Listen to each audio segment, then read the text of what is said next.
अपना जिला आपका जिला, अपने जिले को प्यार और सम्मान देने के लिए आपका शुक्रिया। हरियाली तीज की बहुत बहुत शुभकामनाएं। आइए नजर डालते हैं हमारे साथ अपने जिले की टीम के साथ खबरों पर। मैं हूं के। लिफ्ट में फंसने से स्पोर्ट्स कारोबारी की दर्दनाक मौत। सूरजकुंड में माल ढुलाई वाली लिफ्ट में नीचे झांकने के दौरान हुआ हादसा। घटना के बाद परिजनों में और व्यापारियों में मचा कोहराम। लिसाड़ी गेट में दिन दहाड़े एलानिया कत्ल। कपड़ा कारोबारी की गोली मारकर हत्या करने वाला हत्या आरोपी उजैर मुठभेड़ में घायल, पैर में लगी गोली। जिला अधिकारी ने की मुख्यमंत्री डैशबोर्ड के माध्यम से विभिन्न विभागों की योजना और परियोजनाओं की प्रगति रिपोर्ट की समीक्षा। मुख्यमंत्री डैशबोर्ड पर जनपद की रैंकिंग सुधारने के लिए अधिकारियों को दिए गए निर्देश। विशंबर साहेब प्रेमी की स्मृति में हुआ काव्य संध्या सम्मान समारोह। व्यंगकार तेज नारायण शर्मा बेचैन को मिला वाणी काव्य सम्मान। और डीआईजी कलानिधि नेथानी ने एसपी सिटी आयुष विक्रम सिंह के साथ मिलकर परीक्षा केंद्रों का किया निरीक्षण, दिए जरूरी दिशा निर्देश। ऑपरेशन विजय कारगिल युद्ध की 26वीं वर्षगांठ पर जगह जगह कार्यक्रम, शहीदों को पुष्पांजलि देकर किया गया नमन। और खबरों को आइए जानते हैं विस्तार से। सिविल लाइन थाना क्षेत्र के सूरजकुंड देवी नगर स्पोर्ट्स मार्केट में एक ऐसी दर्दनाक घटना घटी जिसने भी सुना वो अचंभित हो गया और शोक में डूब गया। स्पोर्ट्स कारोबारी हरविंदर सिंह की लिफ्ट में गर्दन फंसने से यह दर्दनाक मौत हो गई। मौके पर पहुंची पुलिस ने सीसीटीवी फुटेज को तो कब्जे में ले लिया है, जांच शुरू कर दी है। वहीं व्यापारियों का, परिवार वालों का कारोबारी हरविंदर सिंह की मौत के बाद बुरा हाल है। पूर्व रणजी खिलाड़ी और स्पोर्ट्स कारोबारी सुखविंदर उर्फ सुक्की के भाई हरविंदर सिंह शनिवार शाम को फैक्ट्री में लगी सामान लाने की लिफ्ट से तीसरी मंजिल पर जाने के लिए लिफ्ट में चढ़े थे। खुली लिफ्ट थी और उनकी गर्दन तब फंस गई जब वो वहां पर रखे हुए एक गठरी को हटाने की कोशिश चलती हुई लिफ्ट से कर रहे थे। लिफ्ट से गर्दन बाहर होने की वजह से गर्दन लिफ्ट और छत के बीच में फंस गई और उसके बाद एक स्टाफ ने शोर मचाया। फैक्ट्री के स्टाफ ने सीसीटीवी में देखा तो उनके होश फाख्ता हो गए। किसी तरह कारोबारी हरविंदर सिंह को लिफ्ट से बाहर निकाला गया। जब लिफ्ट से बाहर निकाला गया उनकी सांसें चल रही थी। उसके बाद उन्हें न्यू टीम अस्पताल ले जाया गया, जहां पर डॉक्टरों ने उन्हें मृत घोषित कर दिया। वो अपने घर पर आए हुए कर्नल भांजे से सिर्फ यही कहकर गए थे कि मैं दुकान बढ़ाकर आधा घंटे में आया, और ये आधा घंटे का पीरियड इतना लंबा हो गया कि अब जीवन भर लोगों को ये दुख, उनके परिवार वालों को ये दुख सालता रहेगा। लिसाड़ी गेट थाना क्षेत्र में दिन दहाड़े एलानिया कत्ल कर दिया गया। कपड़ा कारोबारी का गोली मारकर हत्या कर दी गई। इस खबर को हमने प्रमुखता के साथ चलाया तो हत्या आरोपी पुलिस मुठभेड़ में सुबह 6:45 बजे के करीब घायल हो गया। मुठभेड़ उस वक्त हुई जब पुलिस हत्या आरोपी उजैर को गिरफ्तार कर हत्या में इस्तेमाल किए गए तमंचे को बरामद करवाने के लिए उसके बताए गए स्थान खुशहाल नगर पानी की टंकी के पास पहुंचे और उसने वहां पर छिपाए गए तमंचे से पुलिस टीम पर फायरिंग कर दी। मुठभेड़ में उजैर के पैर में गोली लगी, जिसके बाद पुलिस ने घायल को अस्पताल में भर्ती करा दिया है। पकड़े गए हत्या आरोपी उजैर ने अपने साथियों का नाम बताया, फुरकान, मुकीम, मोबिन, इमरान, जिनके साथ शनिवार को दिन दहाड़े एलानिया कत्ल कर दिया था। लिसाड़ी गेट की राधना वाली गली में कपड़ा कारोबारी अबरार उर्फ अड़ले की। फिलहाल पुलिस फरार हत्या आरोपी की तलाश कर रही है और मुलजिम ने बताया, आरोपी ने बताया कि अगर वो नहीं मारता तो फिर उसका पिता का कत्ल कर दिया जाता। थाना लिसाड़ी गेट अंतर्गत राधना वाली गली में अबरार नामक व्यक्ति को गोली मार दी गई थी, जहां उसे चिकित्सकों द्वारा अस्पताल ले जाने पर निर्घोषित कर दिया गया था। घटना का तत्काल संज्ञान लेते हुए थाना लिसाड़ी गेट पर सुसंगत धाराओं में अभियोग पंजीकृत किया गया एवं उच्चाधिकारीगण के निर्देशन में 3 टीमें अभियुक्तगण की गिरफ्तारी हेतु गठित की गई थी। अभी थोड़ी देर पहले थाना लिसाड़ी गेट द्वारा घटना में मुख्य आरोपी उजैर को गिरफ्तार किया गया तथा घटना में प्रयुक्त असलहे की बरामदगी हेतु उसे खुशहाल नगर पानी की टंकी के पास लाया गया। असलहा पाते ही उसने फिर पुलिस टीम पर फायर कर दिया। पुलिस टीम द्वारा आत्मरक्षार्थ फायर किया गया है, जिसमें उसकी टांग में गोली लगी है। घायल को उपचारार्थ अस्पताल भेजा गया है। फील्ड यूनिट मौके पर मौजूद है।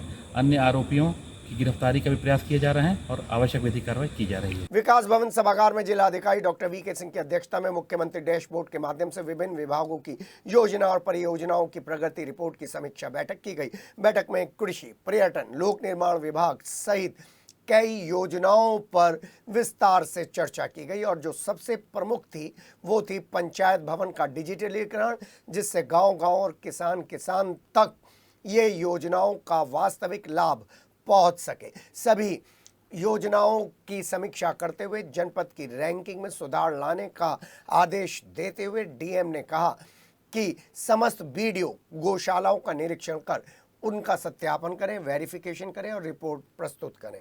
बीडीओ को निर्देशित किया कि वो अपने ब्लॉक में ही निवास करें और अगर निवास नहीं कर रहे हैं तो वो 3 दिनों में भवन लेकर निवास करें। उन्होंने समस्त बीडीओ को कार्यालय में पहुंचने पर तथा कार्यालय छोड़ने पर अपना फोटो सीडीओ को प्रेषित करने के भी निर्देश दिए। समस्त जिला स्तरीय अधिकारियों को अपनी अपनी योजनाओं परियोजनाओं का निरीक्षण करने के भी निर्देश दिए गए। इस अवसर पर CDO Nupur Goyal, CMO doctor Ashok Kataria, उपायुक्त उद्योग दीपेंद्र कुमार, जिला अर्थ एवं सांख्यिकी अधिकारी अतुल सक्सेना, जिला समाज कल्याण अधिकारी सुनील कुमार सिंह के साथ कई अधिकारी और बीडीओ उपस्थित थे।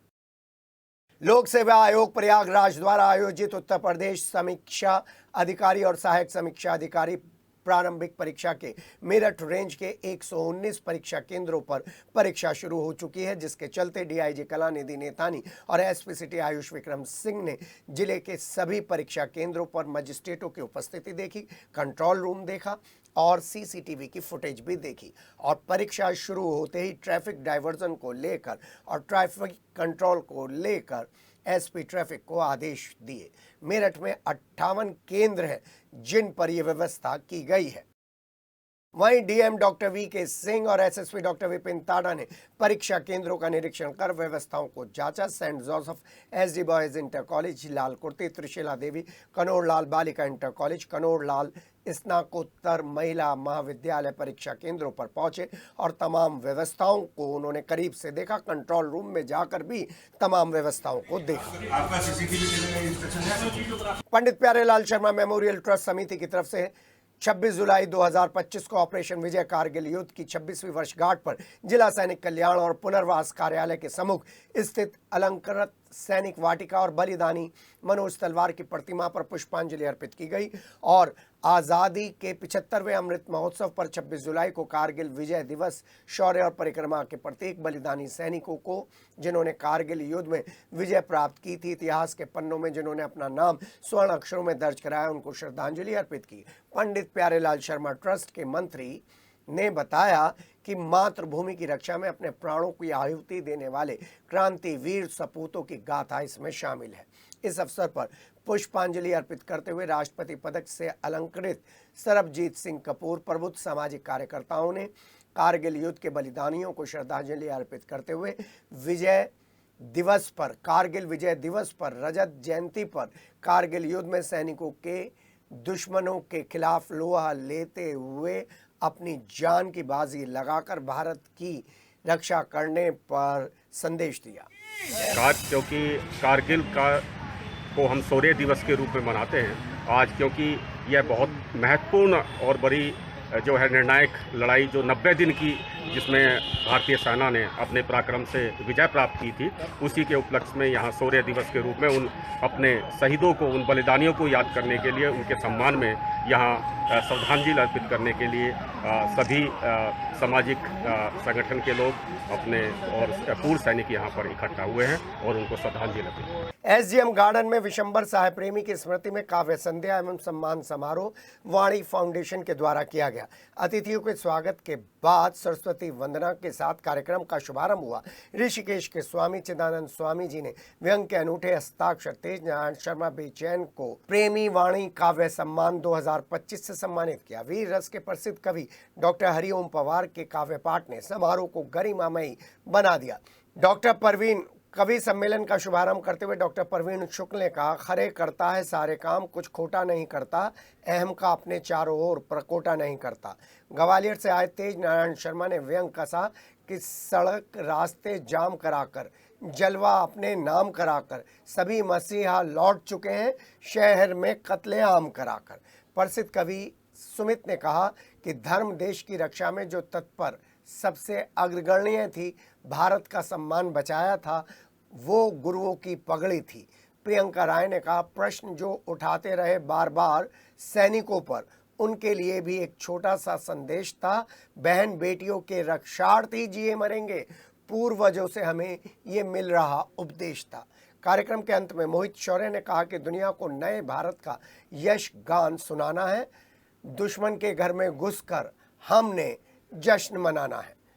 कार्यक्रम में समाज सेवी, जनप्रतिनिधि और धर्म मावाणी अपनी वीणा को अब की ऐसा झंकृत कर दो, मावाणी अपनी वीणा को अब की ऐसा झंकृत कर दो, छट जाए नभ से गहन में उजियारे का अमृत भर दो, मावाणी अपनी वीणा को।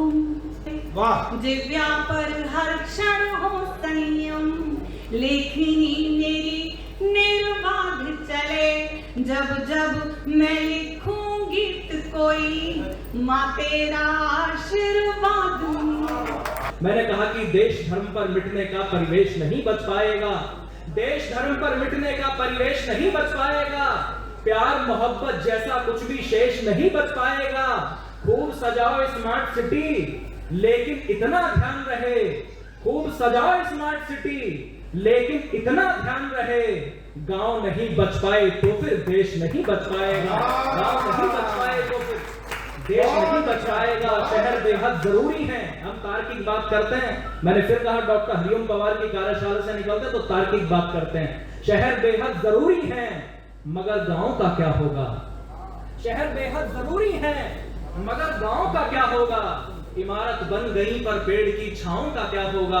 ये मोह माया के मद में झूलने वालों जरा सुन लो, ये मोह माया के मद में झूलने वालों जरा सुन लो, शहर जाकर गांव को भूलने वालों जरा सुन लो, जो पूरे दिन मगन होकर गगन में गीत गाते हैं, जो पूरे दिन मगन होकर गगन में गीत गाते हैं, शाम होते ही वो पक्षी भी घर को लौट आते हैं, बड़े होकर के जो मिट्टी से रिश्ता तोड़ देते हैं, बड़े होकर के जो मिट्टी से रिश्ता तोड़ देते हैं, वो सारे पेड़ मरते हैं जो जड़ को छोड़ देते हैं। दर्द होता है तो आवाज नहीं होती है, मुझसे रूठे हैं ये खुद गर्ज जमाने वाले, बस मेरी माँ है जो नाराज नहीं होती है, बस मेरी माँ है जो नाराज नहीं होती है। दर्द होता है तो आवाज नहीं होती है। घाट बनारस के जैसा मन पावन गंगा का जल, पर डमरू का निनाद आंखों में हया का काजल, मैं भाव बुद्ध सा लिए हुए कबीरा की अमृत बानी हूँ, है शौर्य जहाँ पर जन्म लिया वह झांसी वाली रानी, है शौर्य जहाँ पर जन्म लिया वह झांसी वाली रानी हूँ। और देश का एक मूर्धन्य साहित्यकार आपके सामने खड़ा है। मूर्धन्य इसलिए कहा है कि आज पत्नी को भी साथ लाया। अब इससे कम डेजिग्नेशन क्या बता। आज पुरस्कार की लाज भले ही मत रखना, लेकिन इस बात की जरूर रख लेना कि आज बीवी को साथ लेके आया। बिल्कुल। व्यंग होता क्या मैं बताता। एक शॉपिंग मॉल में से पति पत्नी दोनों बाहर निकल रहे थे, अचानक पत्नी को देखकर एक व्यक्ति बोला, हे मल्लिकाए हुस्न, अंधे भिखारी को 5 रुपए दे दे। अंधे भिखारी को। लुगाई ने जिंदगी में पहली बार हुस्न की तारीफ सुनी, तुरंत पर्स खोला और जैसे ही वो 5 का नोट निकालने को हुई, तभी उसके समझदार पति ने उसे डांटा।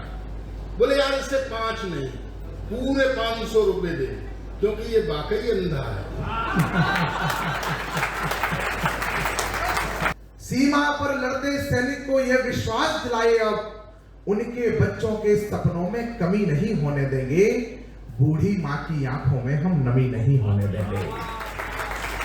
बहुत अच्छे। बहनें भी राखी बांधेंगी तभी किसी कलाई को, पहली राखी जब भेजेंगी वो सरहद के भाई को। बच्चे भी जय हिंद कहेंगे, देश का उन्नत माथा होगा, उस दिन अपना भारत सच में जग का भाग्य विधाता होगा। वाह भाई साहब बीच से उठ करके जा रहे हैं, उनको 4 पंक्तियां निवेदन करता हूं कि हमें छोड़कर आप गए तो हम भी ये कह जाएंगे, बीच भंवर में साथ छोड़ने वाले भी बह जाएंगे। यदि युद्ध में अर्जुन बनना है तो पूरी बात सुनो, अर्ध कथाएं सुनने वाले अभिमन्यु रह जाएंगे। हाँ, अभी है शांति, किंतु क्रांति का एक दौर होगा और फिर अस्तित्व का संग्राम भी घनघोर होगा। राष्ट्र शत्रु फिर से नव षड्यंत्र रचने वाला है, जिसके हाथ में शस्त्र रहेगा वो ही बचने वाला है। इसीलिए आह्वान है, अब धर्म धीर बनो सारे, राष्ट्र धर्म की रक्षा हेतु अग्निवीर बनो सारे। समय था वो भी जब हर ओर अच्छे लोग रहते थे, जलन नफरत घुटन से दूर ऐसे लोग रहते थे। यहां महलों में भी पसरा है अब तो झूठ का साया, कभी कच्चे मकानों में भी सच्चे लोग। क्या बात है। मैं ताजों के लिए समर्पण वंदन गीत नहीं गाता, दरबारों के लिए कभी अभिनंदन गीत नहीं गाता। गौ भले हो जाऊं लेकिन मौन नहीं हो सकता मैं, पुत्र मोह में शस्त्र त्याग कर द्रोण नहीं हो सकता मैं, पुत्र मोह में शस्त्र त्याग कर द्रोण नहीं हो सकता मैं। कितने ही पहरे बैठा दो मेरी क्रुद्ध निगाहों पर, मैं दिल्ली से बात करूंगा भीड़ भरे चौराहों पर। सिंहासन वाले पंखों से उड़ता नहीं मिलूंगा मैं, राजमहल के कालीनों से जुड़ता नहीं मिलूंगा मैं, चरण वंदना करने वालों की आवाज नहीं हूँ मैं, और दरबारों की मेहरबानियों का मोहताज नहीं हूँ मैं धरती पर इंकलाब के स्वर की एक निशानी हूँ। गाते गाते अंगारा हूँ, लिखते लिखते पानी हूँ, गाते गाते अंगारा हूँ, लिखते लिखते पानी हूँ। सत्ता का आकर्षण मेरी भूख नहीं, शाद शादा चंदन मेरी भूख नहीं। सरकारी अभिनंदन नहीं चुने मैंने, सरकारी अभिनंदन नहीं चुने मैंने, राजनीति के बंधन नहीं चुने मैंने, परम पुरस्कारों की चाह नहीं करता, दरबारों की मैं परवाह नहीं करता, कलम सिपाही बनकर जिंदा रहता हूँ, भूखे बच्चों से शर्मिंदा रहता हूँ, भूखे बच्चों से शर्मिंदा रहता हूँ। पगडंडी से लाल किले तक जाता हूँ, झुग्गी झोपड़ियों के आंसू गाता हूँ, लेकिन दरबारों में कभी का शीश नहीं झुकने दूंगा, लेकिन दरबारों में कभी का शीश नहीं झुकने दूंगा। कविता का सिंहासन से संग्राम नहीं रुकने दूंगा, कविता का सिंहासन से संग्राम नहीं रुकने दूंगा। ये सौगंध तुम्हारी है, मैं देश नहीं बिकने दूंगा, देश नहीं पिटने दूंगा, मैं देश नहीं झुकने दूंगा। है मेरा विश्वास कभी सौगंध नहीं तोड़ोगे तुम, भारत माँ की सेवा का अनुबंध नहीं छोड़ोगे तुम। ऐसा कुछ कर जाओ पूरा देश देखता रह जाए, देश नहीं भूमंडल का परिवेश देखता रहेगा। वहीं विशंबर साय प्रेमी की स्मृति में काव्य संध्या एवं सम्मान समारोह कार्यक्रम से पहले वीर रस के प्रसिद्ध कवि डॉक्टर हरिओम पवार के आवास पर प्रेस वार्ता हुई। इस दौरान ऋषिकेश के स्वामी चिदानंद स्वामी जी ने बताया कि आज कारगिल युद्ध की वर्षगांठ है, जो हमें याद दिलाती है कि हमें अपने सैनिकों पर गर्व होना चाहिए। भारत देश की रक्षा के लिए अपने प्राणों का बलिदान जिन लोगों ने कर दिया है उन सबको नमन करना चाहिए। उन्होंने कहा, वैसे आज मुझे अमेरिका जाना था, लेकिन मैं आज यहाँ इसलिए आया हूँ क्योंकि यह वीरों और क्रांतिकारियों की धरा है और इसी मेरठ की क्रांति धरा से आज़ादी की चिंगारी ने पूरे देश में आग लगा दी। तो आज कारगिल विजय दिवस है और मेरठ की धरती जहाँ परशुराम जी ने आकर प्रायश्चित किया, जहां क्रांति का बिगुल बजा,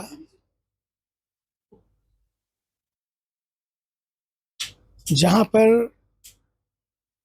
उस क्रांति के बिगुल से कितनों ने प्रेरणा ली और आज हम खुली हवा में सांस ले रहे हैं, आज़ाद भारत में बैठे हैं। गुलामों की बेड़ियों से मुक्त हुआ भारत। मुझे तो लगता है स्वतंत्रता सबसे बड़ा श्राप है, और श्राप को तोड़ते हुए, श्राप से मुक्त होते हुए आज भारत का जो स्वरूप है, खासकर नए भारत का जो स्वरूप है, महान भारत का जो स्वरूप है, वो अपने आप में पूरे विश्व को दिशा दे रहा है। क्योंकि कारगिल विजय आज ही के दिन हुई, 26वां साल है आज। उन सब वीर सपूतों को भी नमन जिन्होंने इस देश की रक्षा के लिए अपने बलिदान प्राण कर दिए। और मैं तो हमेशा मानता हूं कि ये वो सैनिक हैं जो वेतन के लिए नहीं बल्कि वतन के लिए काम करते हैं, वतन के लिए काम करते हैं। उनको नमन करते हुए और उस धरती को नमन करने के लिए मैं आया हूं जो शौर्य की धरती है, शिव की धरती है, शांति की और क्रांति दोनों की धरती है। मेरठ ने बहुत कुछ दिया है। तो मुझे लगा कि आज तो वैसे मुझे अमेरिका में होना था। मैं पिछले 40 साल से हर साल जुलाई में कभी बाहर यहाँ नहीं रहा, मोस्ट ऑफ द टाइम, बस कोरोना को छोड़कर बाकी समय बाहर ही रहा। लेकिन तो आपका जब आप आए, चर्चा हुई, तो फिर मैं आपके आग्रह को मना नहीं कर सका। और फिर एक बार बीच में लगने लगा कि नहीं मुझे जाना पड़ेगा। मैंने कहा नहीं, मैंने वचन दिया है, मैं भले अगले दिन चला जाऊंगा लेकिन मैं यहीं रहूंगा। आज बस एक तो हमारे स्वर्गीय विशंबर साय प्रेमी जी को, जिन्होंने सचमुच अपने जीवन को, वो पत्रकार भी थे और वो स्वतंत्रता सेनानी भी थे, और उन्होंने अपने पूरे जीवन को समाज के लिए दिया। बड़ा सादा जीवन, सरल जीवन, सजग जीवन जिया। उनको भी मैंने सोचा भावांजलि और श्रद्धांजलि। और मैं तो भारत की धरती को ही सच मानता हूं कि इस माटी में हमने जन्म लिया है, ये हम सबका सौभाग्य है। मुझे तो लगता है कि हर भारतीय परमात्मा का जीता जागता हस्ताक्षर है। कारगिल विजय दिवस के अवसर पर महानगर कांग्रेस कमेटी मेरठ के नेतृत्व में साकेत चौराहे स्थित शहीद मनोज तलवार की प्रतिमा पर माल्यार्पण कर वीर सपूतों को श्रद्धांजलि अर्पित की गई और शहीदों के साहस, बलिदान और देशभक्ति को नमन करते हुए कार्यकर्ताओं ने 2 मिनट का मौन रखकर श्रद्धांजलि दी। महानगर कांग्रेस कमेटी के अध्यक्ष रंजन शर्मा और पूर्व जिला अध्यक्ष अवनीश काजला ने कहा, कारगिल युद्ध में हमारे सैनिकों ने जिस वीरता और समर्पण का परिचय दिया था वो समूचे देश के लिए गौरव का विषय है, और जिस तरीके से बोफोर्स ने सेना का साथ दिया उसने विपक्षों के हर इल्जाम को धाराशाही कर दिया। उधर महाराणा प्रताप चौक बच्चा पार्क के पास रोटरी क्लब ने मोमबत्ती जलाकर कारगिल दिवस पर उन अनगिनत शहीदों को श्रद्धांजलि अर्पित की जिन्होंने 26 साल पहले सर्वस्व बलिदान करते हुए भारत की रक्षा की थी कारगिल की चोटियों पर। रोटरी क्लब की तरफ से अश्वनी गुप्ता ने बताया कि इस तरीके के कार्यक्रमों के जरिए नई पीढ़ी को उन लोगों के बलिदान के बारे में बताया जाता है जो लोग चुपचाप बलिदान देकर भारत की रक्षा करते हैं और खुद अमर हो जाते हैं। किटौर थाना क्षेत्र के फतेहपुर नारायण गांव में बाइक से कपड़े बेचने वाले को ग्रामीणों ने चोर समझ लिया और दबोच लिया। इस दौरान एक युवक भाग गया, जबकि एक युवक को भीड़ ने दबोच लिया और जमकर पिटाई कर डाली, जिसके बाद युवक गंभीर रूप से घायल हो गया। सूचना मिलने के बाद मौके पर पहुंची पुलिस ने घायल युवक को इलाज के लिए मेडिकल अस्पताल में भर्ती करा दिया है और लोगों की तलाश शुरू हो गई है जिन्होंने बेवजह इस व्यक्ति की पिटाई की है। जम्मू कश्मीर में बारूदी सुरंग के विस्फोट की घटना में शहीद हुए जानी खुर्द के पस्तरा गांव के अग्निवीर ललित कुमार का अंतिम संस्कार उनके पैतृक गांव में किया जाएगा, जिसको लेकर सभी तैयारियां पूरी हो गई हैं। अंतिम संस्कार स्थल पर साफ सफाई करवा दी गई है, व्यवस्थाओं को दुरुस्त कर दिया गया है। शनिवार को बागपत के सांसद डॉक्टर राजकुमार सांगवान शहीद ललित के घर पहुंचे और परिजनों को सांत्वना दी और ढांढस बताया। पिछले 1.5-2 दिनों से विद्युत आपूर्ति ठप होने की खबरें मिल रही थी। गंगानगर मवाना रोड अमेड़ा बिजली घर पर रजपुरा सलारपुर अमेड़ा के रहने वाले लोगों ने जमकर हंगामा किया। हंगामा कर रहे क्षेत्रवासियों का कहना था कि सुबह से ही बिजली नहीं होने के कारण घरों पर पानी तक नहीं आ पा रहा है, जिसकी वजह से काफी लोग परेशान हैं। पिछले 1.5-2 दिनों से विद्युत आपूर्ति की इस हालत के लिए अमेड़ा बिजलीघर और उच्च अधिकारी जिम्मेदार हैं, जो आंखें बंद कर बैठे हैं। लोगों का यह भी आरोप था कि कई बार बिजली नहीं आने पर विद्युत विभाग को शिकायत दर्ज करवा चुके हैं, बावजूद इसके उनकी समस्या का कोई समाधान नहीं हुआ है। मेरठ पुलिस ने एक ऐसे गांजा तस्कर गैंग का खुलासा किया है जो उड़ीसा से गांजा लाकर पश्चिमी यूपी में सप्लाई करता था और यहां की पीढ़ी को नशे में धकेल रहा था। ये गैंग गांजा तस्कर के लिए चोरी की लग्जरी गाड़ियों को चुराकर उन्हें उपलब्ध कराता था, जिससे ये लोग लग्जरी गाड़ियों में गांजे की तस्करी करते थे। जिस प्रदेश और जिले में ये लोग जाते थे वहीं की नंबर प्लेट कार पर लगा लिया करते थे। उड़ीसा से करीब 470 किलो गांजा मेरठ पहुंचा था, जिसे पश्चिमी उत्तर प्रदेश के नोएडा, गाजियाबाद, हापुड़ और मुजफ्फरनगर सहित कई गाँवों में, कस्बों में सप्लाई करना था। और इससे पहले ये लोग सप्लाई कर पाते, पुलिस ने 3 तस्करों अमान, आरिफ और सलीम को गिरफ्तार कर लिया। एसएसपी डॉक्टर विपिन ताड़ा ने पीसी करते हुए बताया कि पकड़े गए तस्करों के पास से पुलिस ने चोरी की 2 लग्जरी कार, 2 फर्जी आरसी, 2 फर्जी फास्टैग सहित 8 फर्जी नंबर प्लेट भी बरामद की है। एसएसपी ने बताया कि पकड़े गए तस्करों का नेटवर्क 3 राज्यों में फैला है। देखिए सिद्धार्थ गुप्ता के साथ एसएसपी विपिन ताड़ा का ये खुलासा। मेरठ पुलिस के हाथ बड़ी सफलता हाथ लगी। करीब 50 लाख रुपए का जो गांजा है वो पुलिस ने पकड़ा है। और कैसे इसका खुलासा किया, आप बात करते हैं एसएसपी विपिन ताड़ा से। सर कैसे खुलासा हुआ, कैसे पकड़ा गया पूरा माल और क्या क्या चीज़ की बरामद की है? इसमें क्राइम ब्रांच की स्वाट टीम और थाना दौराला की टीम ने ये गांजा पकड़ा है, जो कि वजन में 470 किलो के करीब है। और इसमें 2 चोरी के गाड़ियाँ भी बरामद हुई हैं। 3 अभियुक्त गिरफ्तार हुए हैं। पूछताछ में इन्होंने बताया कि इनके द्वारा इनके गिरोह का एक सदस्य है जो आंध्रा और उड़ीसा के बॉर्डर पे निवास करता है और वहीं से इनको सप्लाई करता है। ये सप्लाई लेकर आए और लाकर यहाँ पर ये अपने तंत्र के माध्यम से एनसीआर और पश्चिमी उत्तर प्रदेश के ज़िलों में कुछ अपने सेलेक्टेड लोगों के माध्यम से इसकी बिक्री करते हैं। इससे पहले ये बेच पाते, पुलिस ने इनको गिरफ्तार किया है। इनके जो गैंग के सदस्य हैं उनके नाम भी सामने आए हैं, जिनको विवेचना में आगे इनाम करके उनको भी गिरफ्तार किया जाएगा।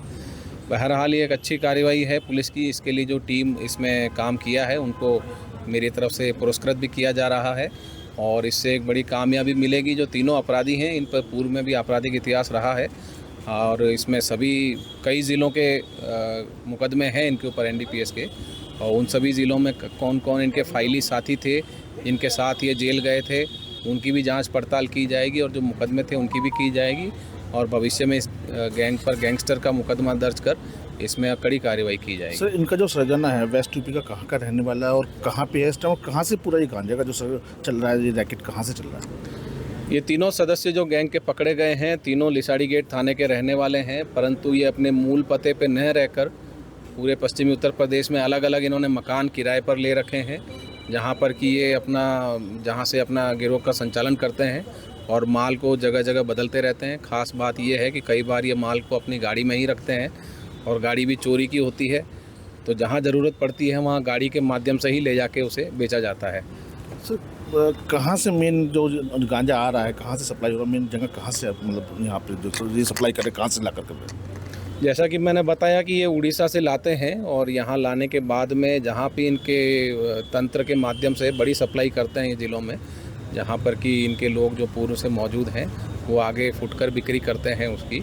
इनके जो भी पूछताछ में गिरोह के सदस्यों के नाम आए हैं, ऐसे 6 लोगों के नाम अभी तक हमारे सामने आए हैं। साथ ही इनके जो पूर्व का इनका ट्रैवल हिस्ट्री है, जो इनका मोबाइल नंबर है उसकी जांच करके और जो इनके पूर्व के मुकदमे हैं उसमें कौन इनके साथी रहे हैं, फाइली अपराधी रहे हैं, उनकी भी जांच की जाएगी।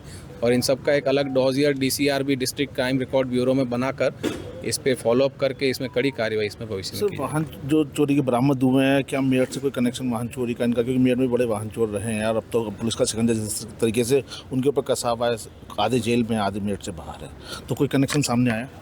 अभी इनसे पूछताछ हो रही है कि ये वाहन चोरी के इन्होंने कहाँ से खरीदे, परंतु इतना स्पष्ट है कि इनके कोई वाहन चोरी गैंग से संबंध है, जिनके जरिए नियमित रूप से वाहन खरीदते हैं और जब कहीं पुलिस की कोई घटना या इनका कोई पकड़े जाने का भय होता है वाहन छोड़ देते हैं। और ये जो 2 कार है अल्काजार और क्रेटा कार जो बरामद हुई है, ये भी दिल्ली से चोरी की हुई है और इसको भी पुलिस अलग इस एंगल पर काम कर रही है और इसमें जो भी चीज़ें सामने आएंगी विवेचना में उस पर कार्रवाई की जाएगी। तो ये थे हमारे साथ एसपी विपिन टाड़ा, जिन्होंने बताया कि किस तरीके से पूरा खुलासा हुआ है और लगातार विपिन टाड़ा जिस तरीके से अपना काम कर रहे हैं, अपराधियों पर लगातार लगाम कसी जा रही है। कैमरा पर्सन वंश के साथ सिद्धार्थ गुप्ता, सिटी हलचल। समीपता क्लब के तत्वाधान में शास्त्री नगर स्थित एक होटल में तीज महोत्सव धूमधाम के साथ मनाया गया।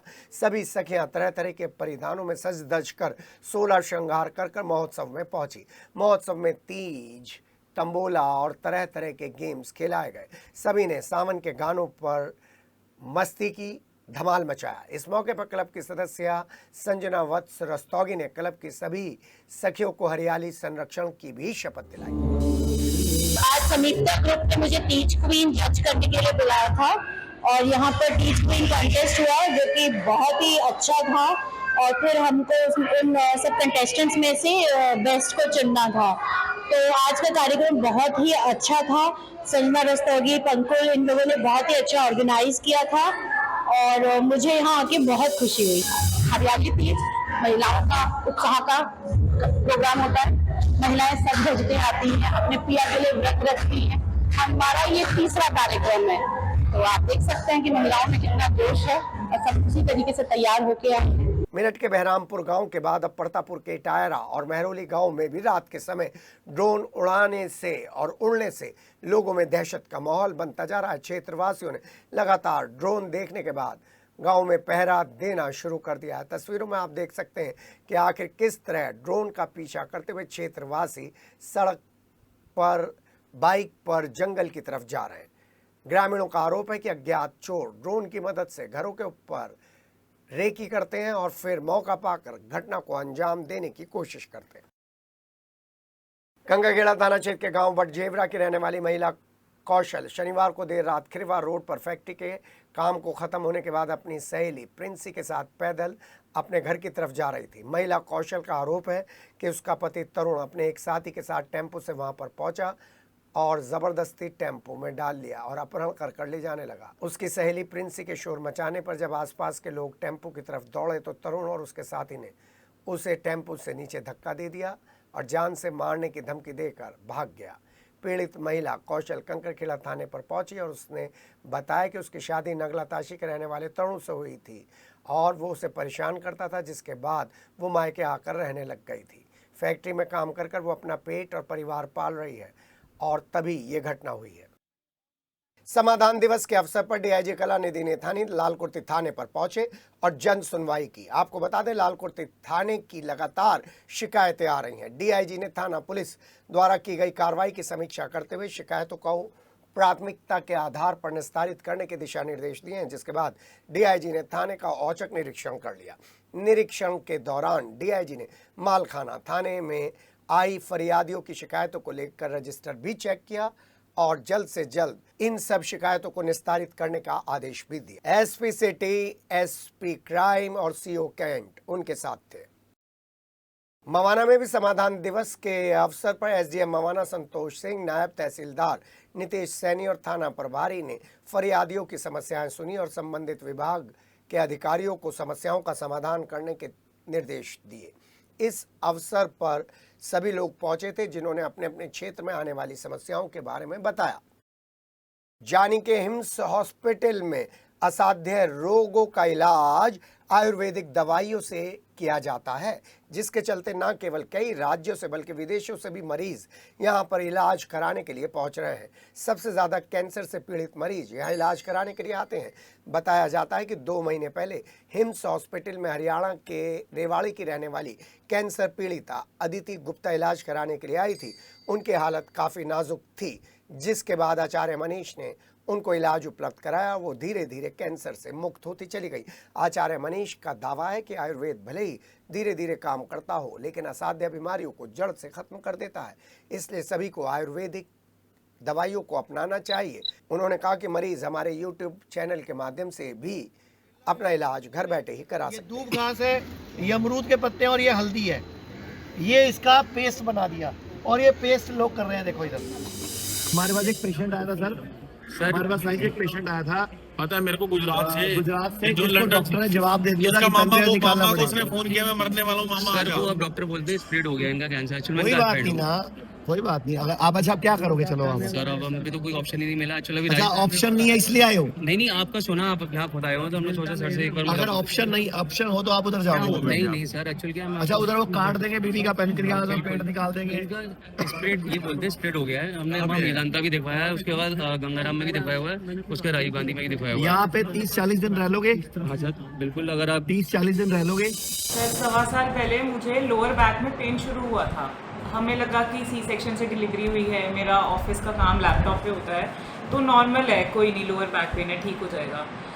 1-1.25 महीना ऐसे ही निकल गया। उसके बाद मेरा लेफ्ट हैंड बिल्कुल फ्रीज हो गया 2 दिन के लिए। मेरे से मतलब बिल्कुल ऐसा हो गया, मेरे से हाथ भी नहीं उठाया जा रहा था, थोड़ा भी हिल रहा था तो बहुत अनबेरेबल पेन हो रहा था। फिर हम डॉक्टर के पास गए तो उन्होंने MRI कराया और MRI में बताया कि पूरी बॉडी में कैंसर फैल गया है आपको। फिर भी कंफर्मेशन के लिए, मतलब पूरी बॉडी में हमें गांठें दिख रही हैं, तो उन्होंने MRI में बताया ऐसे कि गांठें हैं, आपको पेट स्कैन और वो कराना पड़ेगा। तो वही उन्होंने इतना ज़्यादा डरा दिया कि सब जगह फैल गया है, आपका लास्ट स्टेज है। तो फिर हम लोग नेक्स्ट डे गए हॉस्पिटल, पेट स्कैन हुआ, बायोप्सी हुई कि बाकी सब जगह कम हुआ है, ये बड़ा है तो पॉसिबिलिटी है कि वो पहले मिस हो गई होगी पेट में। तो हम इसे ये नहीं मानेंगे कि ये वाला आपका मेडिसिन काम नहीं कर रही है, आप यही कंटिन्यू करो, क्योंकि अपनी गलती तो नहीं मानेंगे ना। हाँ, फिर 3 महीने वापस वही ली। फिर जब पेट कराया तो सब जगह बढ़ गया था, इतना डरा दिया। उसके बाद हम वहाँ चले गए। लेकिन अगर मैं पहले ही आई होती तो मेरा फर्स्ट प्रेफरेंस हमेशा यही रहता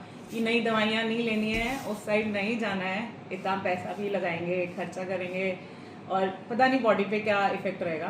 देसी चीज़ें हैं, अच्छी बात है, देसी चीज़ों का हमें ये पता होता है कि कुछ साइड इफेक्ट नहीं होगा। अपने जिले में खबरों के सफरनामे में बस इतना ही। बने रहिए अपने जिले के साथ, कमाइए भी, खबर भी देखिए, सोशल सर्विस भी करिए। मैं हूं के और अपना जिला की टीम को फिलहाल दीजिए इजाज़त। नमस्कार।